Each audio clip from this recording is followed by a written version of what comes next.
Why am I usually sexually attracted to narcissistic women? It's going to be easier for me to answer this question if I offer the disclaimer first, that I'm not speaking as a quote-unquote mental health advocate, that I'm not speaking as somebody who's trying to give like psychological advice that you can take to your therapist. It would be easier for me to just answer this as a human being. So that disclaimer is out. I can't avoid triggers in this video. It's going to be a pain in the arse for me to dance through the minefield. So if people are worried, they should absolutely switch this video off. It's such a big topic and it's such a big question, and it's gendered, it's sexed. So it's slightly different for men, slightly different for women, which means I have to make generalizations about male sexuality and generalizations about female sexuality. And then people in the comments like, you can't say that about all men, you can't say blah, blah, blah, blah. I'm not like that. Okay, you're not like that, but I'm making a generalization. So what I think as far as sexuality goes and narcissism goes, it's very much like the money issue. It's not really about sexuality, it's about power. Sexuality is a great way of gaining power in a sexually repressed culture. So my claim is, for all of our pornography and for all of our so-called liberalism, we are actually individually very sexually repressed. This is a highly sexually repressed culture. And it needs to be maintained at a degree of sexual repression because of consumer capitalism. So I can only answer this question by going deep into the roots of everything. So consumer capitalism, why do you need to be sexually repressed in a consumer capitalist culture? Because it keeps you buying. So this is the politically incorrect stuff. You personally, you don't have a sexual, so you as the perfect consumer now, let's do it like this.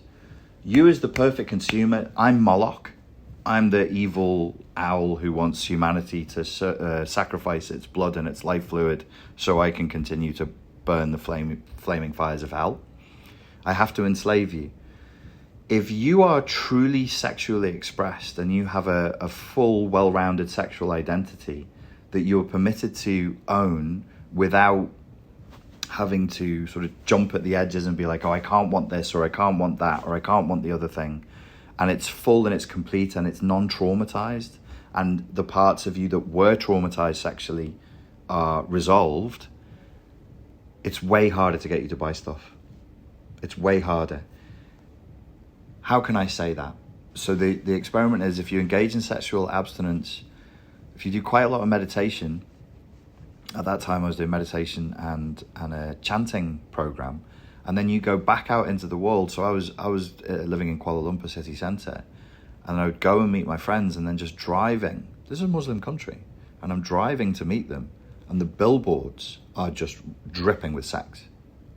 The billboards, the advertising on TV, everything is sex. When you have a little clean and your perceptual filters are reopened, it's everything.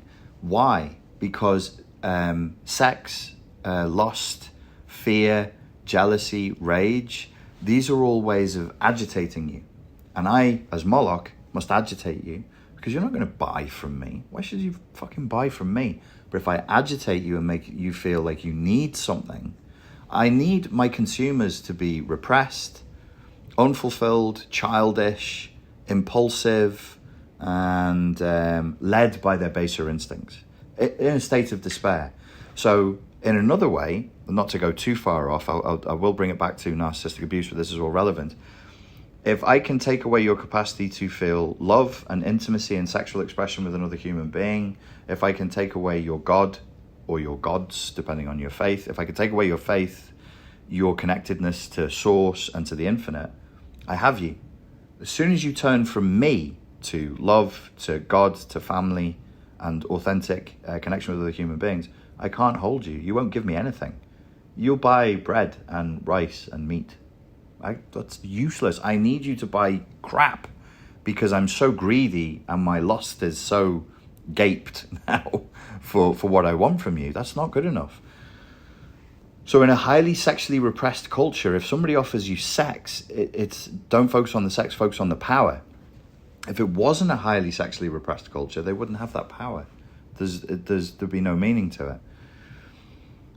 So not everybody in a narcissistically abusive relationship is held in via sex, but when they are, it's as an expression of power, as a low access resource. So what is freely available is pornography. What is freely available is sexual symbology. What is extraordinarily rare and rarer year by year in our culture is actual sexual connection between two human beings. That's not just my opinion. This is the research. Even young people, people who are in their sexual prime, are at record numbers for not dating and not having sex. Fewer and fewer sexual partners, fewer and fewer reported sexual incidents reported of actual sexual connection. And when they do, it's very awkward and difficult for them because of the amount of damage that the consumption of symbolic sexuality has done to their brains and to their physiologies. Because if you're consuming a lot of symbolic sexuality, I don't want to keep saying the word prawn because it might do something to the YouTube algorithm. It really changes you. So, and people watching this might be like, well, I'm 60, so none of this has affected me. No, you're wrong. It's all affecting you. This is the water we swim in. So like whatever I say about millennials or Gen Z or whatever, because of my social media usage, I also have a millennial and a Gen Z perspective on life. None of us are above it. None of us move past it. So what was your original question? I wanted to establish the sexuality part, but you phrased it a certain way. Why am I attracted sexually to narcissists? Why am I attracted to sexually to narcissists? So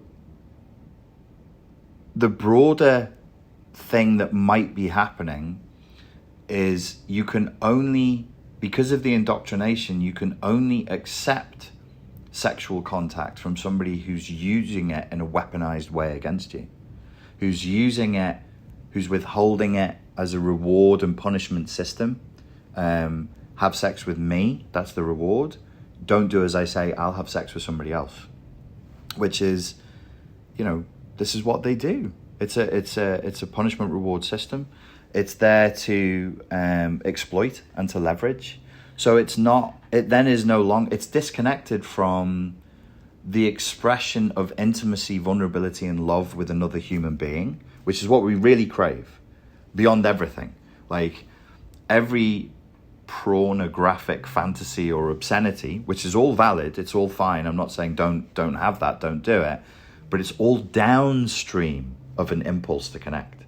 And the best of your pornography, there's no way YouTube's going to be tricked by that. Now I like saying pornography. I'm just saying porn with prawns in it, like making sexy poses. Yeah. All of that is downstream of the desire to connect and the desire to be with another person, because the best sex that you can have is with somebody that you're truly connected with. The best orgasms, the most rewarding sex you're going to have, and all of that other stuff. I'm not saying get rid of it, because I do think it's an essential part of human sexuality. Human sexuality is by its nature taboo breaking. Freud, this finger-wagging patriarch that people think he is, but really wasn't. He just wasn't very smart with the way he presented ideas. He was very progressive on this point. He said, so-called sexual perversion is so ubiquitous and so ever-present in everybody that it shouldn't be called perversion. It should just be called human sexuality. That's the essential nature of it. Okay, fine. All of your kinks, all of the fun, special things that you like to do, all of these little games and whatever, there are certain scenarios and things that really do something for you. Fine, good, but all of that is downstream of connection and should be taking place within a safe, loving space of acceptance of another human being, where there is nothing that then is taboo, because you have complete connectivity. When that's eradicated, evil people who know that you're full of craving, who know that you're full of lust and loneliness, can leverage that against you. By the way, in both male and female sexuality and male and female craving for sex now, including the propagation of paraphilias and the propagation of sort of perversions, as it were, I personally think is massively down to loneliness. A tremendous amount of what we experience in a moment to moment of like, oh, I'm just full of like lust, I just really want to have sex and I want to do this and I want to do this and I want to do this. I claim you wouldn't feel that if you weren't lonely. What is not lonely? Connected. If you're actually authentically connected with another human being, a lot of that stuff would dial down. It would just calm down and dial down, and you wouldn't be so... This is neurosis. This is this mad craving this. So the sexual attraction to narcissists, I think, is based on the imprint that we've got that sex is rare, sex is shouldn't be freely offered. It shouldn't be offered within intimacy. We fear now to connect sex with intimacy because we fear losing ourselves. So what does the narcissist provide? They provide all of the pornography, all of the perversion, and none of the intimacy. So in a weird, masochistic way, we feel now, in our traumatized state, safer being sexually attracted to sort of a robot human who really is looking to extract something from us than being connected to an authentic human who wants to be vulnerable and want you to be vulnerable and authentically connect, with the sexual stuff being downstream of that. So what I'm saying is, it's extremely common for people to be excessively sexually attracted to narcissists precisely because they are abusive with the sexual contact. That's what we think is normal now. Can you tell me more about the narcissist's sexuality? The narcissist, we forget that they also are people pleasers, codependents, and fawn responders. Everybody is saying they're seeing the narcissist as a predator, as a bully, as an aggressor. Yes, they are. But how do they continue to do their bullying and their aggressing? Is through being charming and through giving. So what will they give you? They will give you lust. What will they give you? Very often sexual gratification. So they're actually making a deliberate effort to be sexy. They're making a deliberate effort to be sexually attractive because it's a form of power.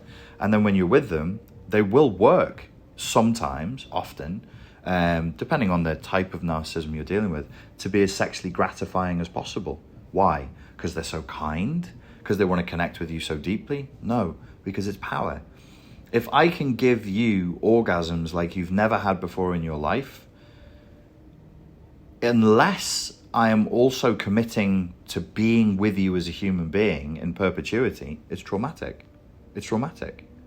So let's say I take a girl and I'm extremely charming, I'm very direct, but I'm also polite and I'm respectful and I'm boundaries and this, and I'm really giving her a special experience. And then I take her to the bedroom and I make sure that I learn over a period of 3 months every sexual fantasy, every sexual pornography perversion she has in her mind, her role plays, her fantasies, everything. And I wire to that. And then I learn her body and I give her the strongest orgasm she's ever had. But I'm also meta-communicating something to her that she has to accept through cultural indoctrination, which is, I'm not going to be with you for the rest of your life. I'm not going to be with you for the rest of your life. And by the way, you can't ask me to. Why can't she ask me to? Because it's against our cultural paradigms.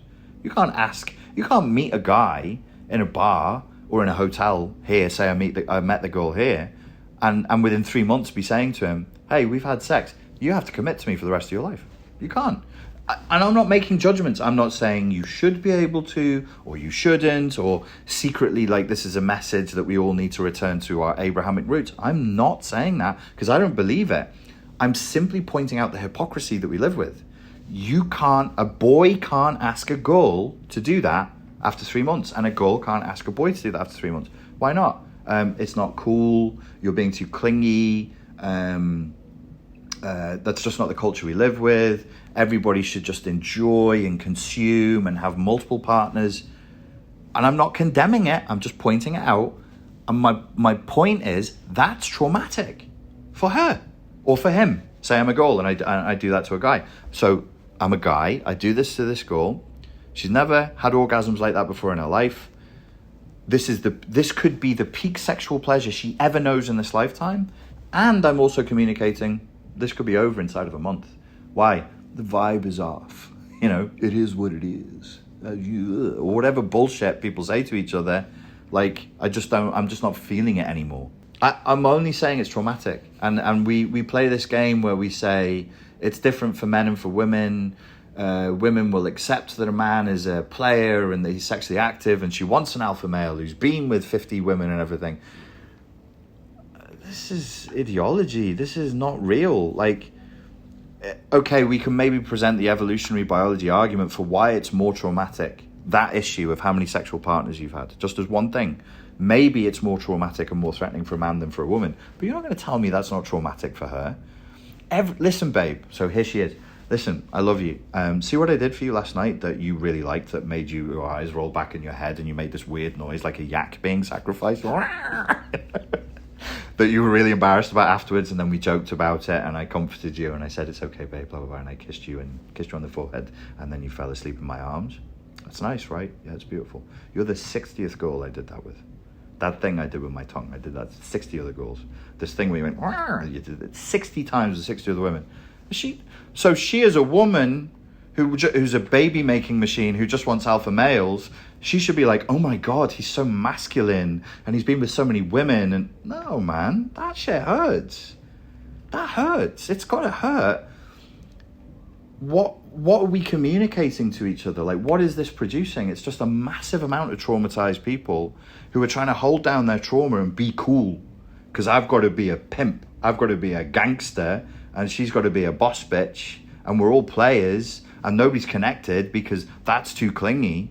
I'm sorry, this is deranged. It's completely inhuman. We're being told that acting like a narcissistic psychopath who is mentally ill, possibly as a result of a genetic mutation. The psychopathy could be genetic. And we're saying to everybody, act like a mentally ill genetic mutant who feels no connectivity to anybody else, because that's normal. And when you're human and you actually want to stay with one person and you don't want a partner who did that special thing that he did to you last night with 60 other women, you're a freak. You're needy. You've got an anxious attachment style. You should see a therapist. Come on, like, people should be robust. We should be resilient. Like, if you're an adult and you're over the age of 30, the person you get with has probably had other sexual partners. You're going to have to find a way to live with it. But this is not that. This is on some next level, wild, like, consumer capitalist stuff. So the narcissistic psychopathy, I'm claiming, is baked into the cake. It's baked into the cake. It's a feature, not a bug at this point. You come to me, or not you, people come to me and they'll be like, you're the guy propagating ideas of psychology. What should we do about this mental illness called narcissism and psychopathy? And I'm like, all of this is downstream of a much bigger problem. The individual narcissist or psychopath who ruined your life, okay, that's terrible, and I'm very sorry. I feel compassion for you, but it's kind of irrelevant. The whole culture is supporting narcissistic psychopathy in the area of dating and sexuality and relationships, and punishing human behavior. I want to be, if I'm going to give myself to somebody, I don't want them to have been an ex-porn star. Thank you. And I don't, why should she want that from me? You're really laughing at this porn star thing. He loves it. He loves it. Pornography. I'm just imagining shrimps and seafood. Look at all this. Yeah. Cover my eyes. Like an orgy of prawns just going crazy on each other. Oh my God, look at that. It's a king prawn. Move aside, you little shrimps. Pushes them aside. And then there's the lobsters. Oh, lobsters, they're another species. That's not Jordan Peterson. I don't know what that is. Yeah. It's Jordan Peterson's friend from Alberta. So the whole thing becomes a traumatized mess, and what you have now is a bunch of very wounded people trying to pretend that they're narcissistic psychopaths. They're pimps and hoes and gangsters and boss bitches, but they're not. They're in pain. And they're frightened of connecting again authentically because they've already been badly wounded. And I see it because this is what I do, and this is what I've got a gift for. So I don't go to clubs anymore. I'm sick of watching this bullshit play out. I'm looking in people's eyes, their watery, pain-filled eyes, men and women, boys and girls who are like, I love being in the club, throwing champagne around, and the lyrics of the music they're singing is propagating this shit. I don't care about these bitches. I don't care about these men. Just give me more dick. Just give me more black. I'm like, guys, like, we don't have to live like this. We're creating a hell on earth. And I'm not being puritanical. It's from a perspective of, do you want people to be traumatized and in pain and buying more shit? Because if they're lonely, they're agitated, they're heartbroken, all of the things I said before, they'll buy more stuff. If they're satiated and loved, they buy less stuff. Wow, what a coincidence. Money strikes again. Ladies and gentlemen, thank you very much for your time and for your attention. If you enjoyed that and you're looking to recover from a narcissistically abusive relationship, I have the Unplug from the Matrix of Narcissistic Abuse course here. If you're interested in starting your own business and looking to make some money, then go through to this link here and you can find more information there. Thank you.